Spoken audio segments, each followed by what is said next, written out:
Second portion of our warm-up that we reviewed during our coaches meeting a couple weeks ago now for LFC. So in the first portion of our warm-up, we did mini band work, all right? And that's to kind of activate the right muscles to give us control of our hips and to stave off the risk factor of valgus knees, so like knee collapse when we have an ACL. The second portion of our warm-up here is dynamic mobility. All right, this is not a replacement for things like skipping and open the gate and things like that, but this is going to allow us to sort of open our joints up statically a little bit slower than we might do the traditional soccer dynamic warm-up to ensure that we're hitting the right muscles and, again, getting into the right areas. So our first exercise is a Spider-Man, all right? So with Spider-Man, we're going to ask the athlete to start a push-up position, bring one leg way out to the side here. The key with this is that as I come down, I'm coming to the side. I'm pushing myself out in a hip rotation. What a lot of people will tend to do is come forward into their toes and get their foot off the ground. So what I want is we're just going to go with 6, moving very slowly. And the way I'll do it is I'll say 1, hold, up, 2, hold, up, 3, hold, up. Obviously, and then we hit the other side. And just make sure to count it out. Make sure you're moving at a slow and controlled pace. You're doing this on your own. Then move, about 3 to 4 seconds per rep. Our second exercise is going to be an inchworm. With the inchworm, I'm going to come up into a push-up position. I'm going to walk my hands back, press my heels into the ground, notice my head is between my hands, and then I come back down. All right? This can either be done in place, which I prefer. It's just logistically easier to do. We can also do it walking, where we walk our feet up and walk out. We can even do it backwards, where we walk back up this way.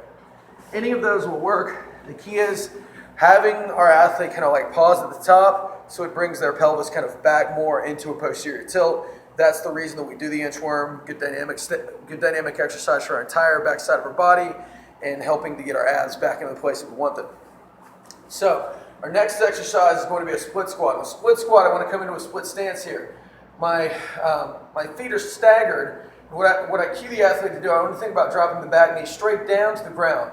What you'll see a lot is the knee coming forward. So instead of doing that, I can get a slight forward lean, just coming up and down. But again, I'm counting it out.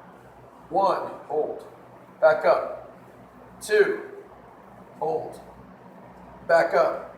3, hold, back up. Obviously, then we switch sides with this. Again, physically doing it with our athletes or having like our captain lead our teams through this is going to be a good thing to do. It'll regulate the pace, and that's important. 1, 2, 3, and what you'll find is that you're going to get a good stretch in the backside of the hip flexor. That's what we're looking for. Next exercise, lateral squat. Lateral squat, my legs are wide. I'm going to sit to one side, stick my butt out like a bad dance move, hold here, and then I come back up. I tell the athlete, think about shifting all your weight into your midfoot and your heel, the side that we're shifting to. Hold, you'll feel a good stretch here. Come back up. This is the pace that I want. Again, typically we're going to do 6 to each side.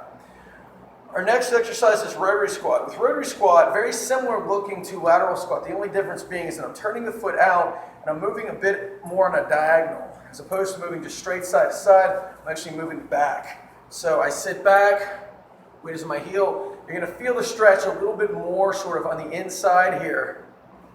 And again, we're doing 6. Sit back, stick the butt out. Sit back, stick the butt out, switch sides, do all to one side, and then all to the other, all right? Our last exercise is a reaching straight leg deadlift. With this one, tell the person, get looking like you're the Karate Kid, reach as far forward as you can, and come back, all right? Again, we're just doing 6 of these, and the key with this one, again, I only reach as far as I can while maintaining balance, and for some athletes, that might be here. For others, it'll be up here. Either way, try to maintain balance for 6 reps on each side. All right, so that's our dynamic warm-up. 1 set of 6 for each of those exercises. Move slow, think 3 to 4 seconds in each position, and that's how we do it.